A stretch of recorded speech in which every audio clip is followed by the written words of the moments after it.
Come to Casa del Pueblo. Yata, ayun ang pangalan niya, Casa del Pueblo.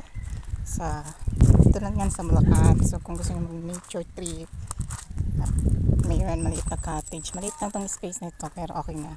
Parang private at liblib na lugar na may maliit na swimming pool. At actually, campingan area to. Site. Pwedeng overnight. At nagbibilyan na ang aking mga toto. Ayan o. Bundok siya actually. Para maiba naman ang site natin ngayon. Summer. Masyal muna habang summer at malapit ng pasukan. Kaya, heto tayo. Wala kasing wifi dito. Pag pumunta kayo dito sa DRT, Pueblo de Pueblo. Ayan yan.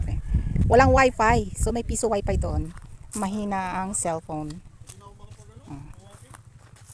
Piso wifi doon. Kaya makikiconnect muna kami.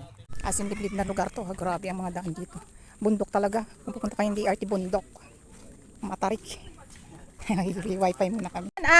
Kunikin nyo ako. Connect. Oh.